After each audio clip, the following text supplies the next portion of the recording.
Hello' everyone, life with দীপশিখালৈ আপোনালোক সকলোকে স্বাগতম জনাইছোঁ মই অন্য এটা ব্লগলৈ। আজি একদম পূৰা গৰম দিনটো আহি যোৱা নিচিনাই লাগিছে। ইমান খুব বেছি ৰ'দ দিছে।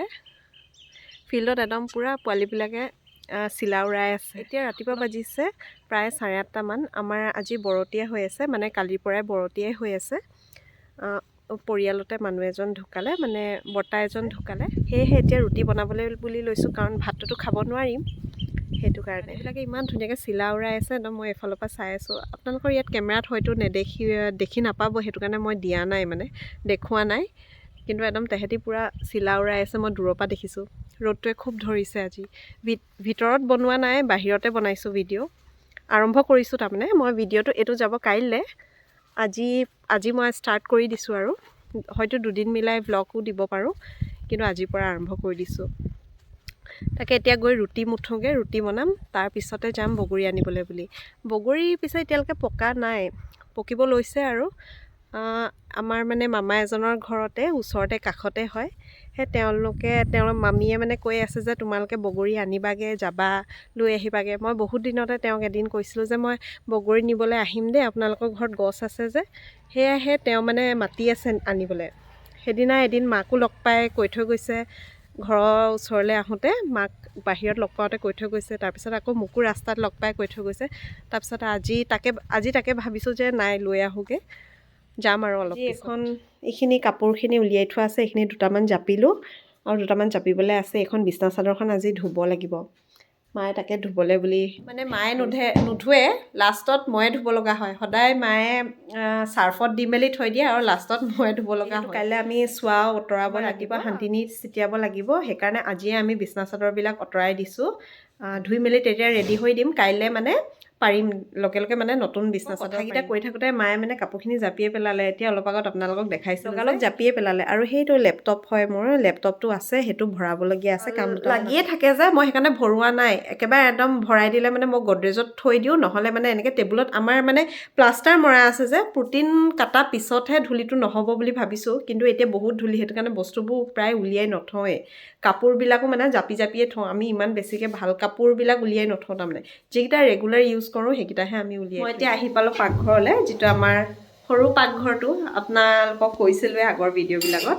তাকে মাৰ লগত এতিয়া পাতিছোঁ যে আমাৰ যিহেতু চোৱা লাগি আছে, কালি মানে আমি এদিনৰ কাৰণেহে বাচিছোঁ। যিটো আমাৰ চুকত দিয়া নিয়মটো কৰে যে, প্ৰায় চবেই বিহুৰ প্ৰথম দিনাখনে দিয়ে। মৃতকৰ যি আমাৰ যে চুকত দিয়ে, প্ৰায় বিহুৰ প্ৰথম দিনা নহ'লে দ্বিতীয় দিনা কৰে। আমাৰ মানে 3 নম্বৰ দিনা কৰা নিচিনাই হ'ল। সেইটো কাৰণে আগৰ অসুবিধা কিছুমানৰ কাৰণে। সেয়েহে এতিয়া মানে আমি পাতিছোঁ যে যেনে তেনেহে আমি দিব পাৰিলোঁ, কাৰণ কালি দিনতেই হ'ল বুলি কৈছে। বেয়া খবৰটো আহিছে, কিন্তু আমি গম নাপাওঁ। আমি গধূলি 6টামান বজাত গম পাইছোঁ। এইখিনি চব মিছৰ বস্তু হয়, চব মোৰ মানে খানা বনোৱা যোগান। এইখিনি মাহঁতে ইমান ব্যৱহাৰ নকৰে, মায়ে ইমান ব্যৱহাৰ নকৰে, মইহে ব্যৱহাৰ কৰোঁ। এইখিনি চব এটা এটাকৈ মানে আনি লোৱা বস্তু হয়। মই পানী গৰম কৰি থৈছে। মই ষ্টেণ্ডটো বিচাৰিয়ে পোৱা নাই, মানে এনেকৈ আপোনালোকৰ লগতে কথা পাতি ৰুটি মুঠিম বুলি ভাবিছিলোঁ। সেয়া ষ্টেণ্ডটো পালোঁ, এইটো পাকঘৰত আছিলেহি।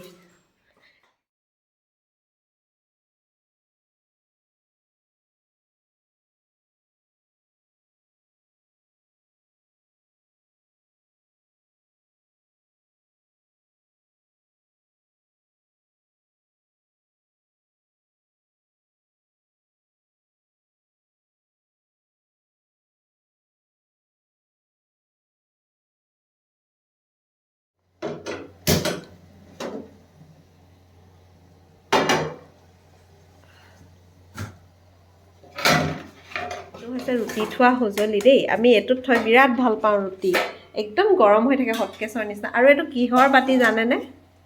কিহৰ বাতি এইটো মা কৈ দিয়াচোন। হটকেছৰ ভিতৰৰ বাতি হয়। যিবোৰ হটকেছৰ বাতি বেয়া হৈ যায় যে, সেইখিনি আপোনালোকে চাবচোন, ভাঙি চাব। তাৰ ভিতৰত এটা বাতি থাকে, যিটো ষ্টীলৰ বাতি নিচিনা থাকে যে, এলুমিনিয়ামৰ হয়। বাহিৰৰ ছাইডটো এলুমিনিয়াম হয়, ভিতৰৰ ছাইডটো ষ্টীল হয়। সেই বাতিটো আপোনালোকে উলিয়াই চাব, সেইটো মানে পেলাই নিদিব এনেই। সেই আমাৰ কেইবাটাও হটকেছ এনেকৈ আছিলে, কেইবাটাও পেলাই দিয়া হ'ল। কিন্তু তাৰপিছতে বায়ে ক'লে, এইটো বাৰ মাকৰ আইডিয়া, মানে মোৰ বাৰ শাহুমাৰ আইডিয়া। তেওঁৰে আইডিয়া হয়।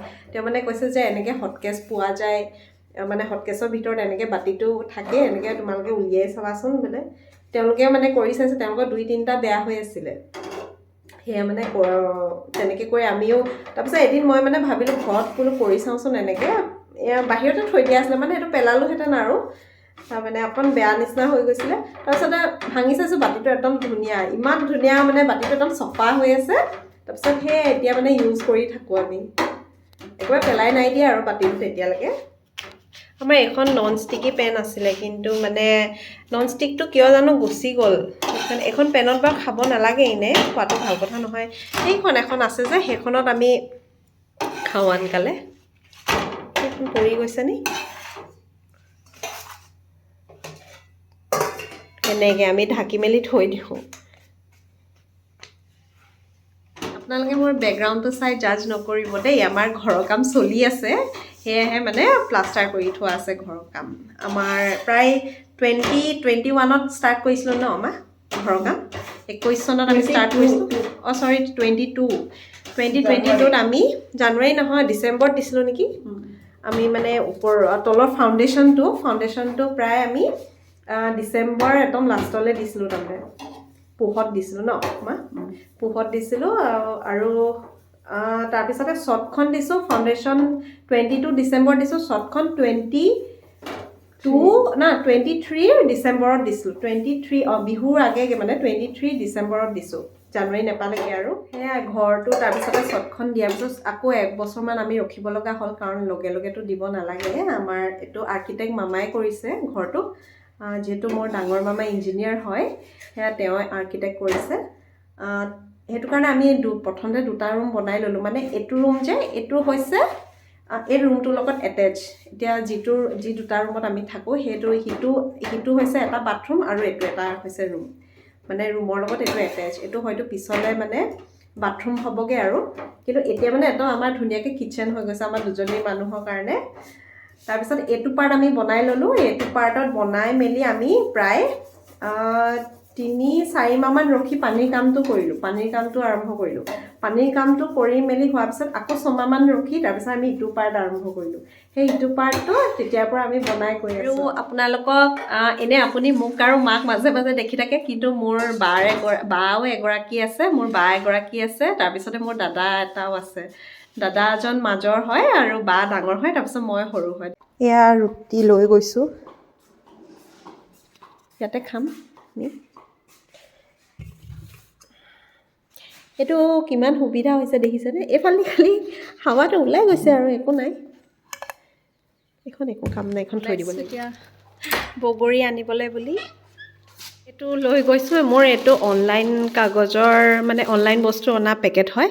চব পেকেটবোৰ মই থৈ দিওঁ জানেনে, তেতিয়া মানে সুবিধা হয় আনিবলৈ। কি কৰিছা তাক? আমি সেইটো তাক ভৰাই থৈ দিওঁ, বান্ধি থৈ যাওঁ। এতিয়া মানে এইখিনি কাপোৰখিনি অথনি তিয়াইছিলোঁ যে, এইখিনি ধুই দিলোঁ। মই অলপ ধুলোঁ আৰু কাপোৰ আছিলে, মই অলপ ধুলোঁ, তাৰপিছতে মায়ে অলপ ধুলে। দুইজনীয়ে এজনীকে ধুই ল'লোঁ। মানুহ পাম নে নাপাম তাকে ভাবিছোঁ। কেইটা বাজিলে বাৰু? হা, কেইটা বাজিলে বাৰু? প্ৰায় 1 বাজিছে। আজিকালি দেখোন পিছবেলা ওলাবলৈ হ'লে চিন্তাই হয়, একদম পূৰা ৰ'দটো মুখতে পৰা যেন লাগে। বৰমা নহয়, মামীহঁতি নাই বুলি কৈছে, কিন্তু দাদা সেই তাত আছে, বাৰীখনত আছে। ইয়াৰ দাদাজন তেওঁ কৈছে লৈ যাবলৈ কৈছে ইয়াৰ পৰাই।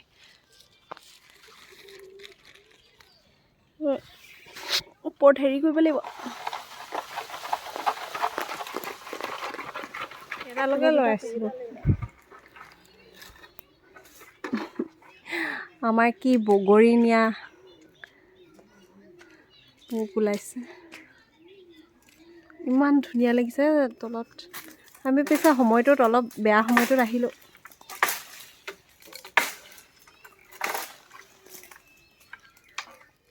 বগৰী জানেনে তলত ঢেৰ পৰি আছে, কিন্তু চব আনিব নোৱাৰি। কিছুমান বাদুলিয়ে খোৱাও আছে। ৰাতি বোলে বাদুলি একদম আহি যেতিয়া বহেহি, তেতিয়া হেনো একদম গোটেই ঝপকে গছজোপা পৰা গোটেই বগৰীবোৰ পৰি যায়। অৱশ্যে সৰস্বতী পূজা এতিয়া আহিছেহে।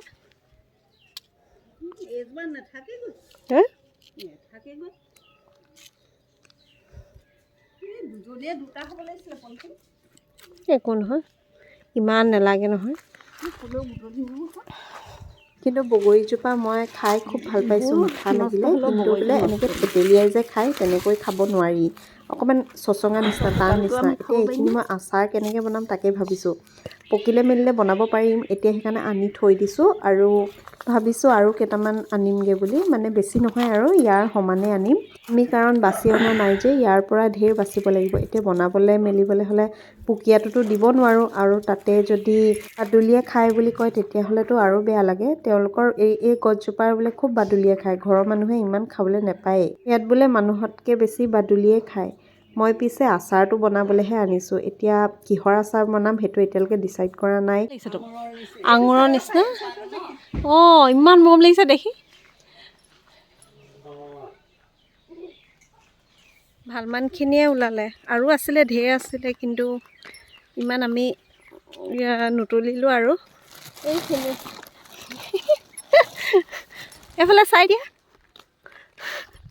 আপোনালোকক একদম প্ৰথম ব্লগটোতে নেকি কৈছিলোঁ যে আমাৰ ওচৰত স্কুল এখন আৰু নামঘৰ এভাগি আছে বুলি এই ভাগি নামঘৰ ভাগি আপোনাক দেখাম দেই যেতিয়া মই যাম কিবা পতা হয় বা মই চাকি জ্বলাবলৈ গ'লে আপোনালোকক দেখাম নামঘৰ ভাগি আৰু এয়া হৈছে স্কুল LP স্কুল হয় ইফালে আছে আৰু এইটো চাইডে স্কুলখন আছে আৰু সিফালে আছে অংগনবাদীখন স্কুলখন আমাৰ ওচৰত থকাৰ কাৰণে বহুত ভাল হৈছে কাৰণ এইটো এটা লেণ্ডমাৰ্ক হৈ পৰে আমাৰ ড্ৰেছটো বিচাৰিলে ইয়াৰ এড্ৰেছটো দি দিওঁ আৰু ডলা এখনো উলিয়াই থৈ দিব লাগিব দিলেহে অকণমান পোহৰ হ'ল দিন সেই খিৰিকীৰ ওচৰত বহি আছোঁ যে সেইটো কাৰণে সেয়া মায়ে মিৰি আলু আনি দিছে কাৰণ আমাৰ ব্ৰডৰ কাৰণে বেলেগটো খাব নোৱাৰোঁ তাকে এতিয়া মিৰি আলুকে খাওঁ ভাবিছোঁ সেয়া লাইট জ্বলাই দিলে মায়ে আজি ব্লগটো ইমানতে সামৰিছোঁ আশা কৰিছোঁ আপোনালোকে মোৰ ব্লগটো চাই ভাল পালে আৰু যদি ভাল পালে তেতিয়াহ'লে like share comment and subscribe কৰিব নাপাহৰিব আকৌ এটা নতুন ভিডিঅ'ত পুনৰ লগ পাই আছোঁ তেতিয়ালৈকে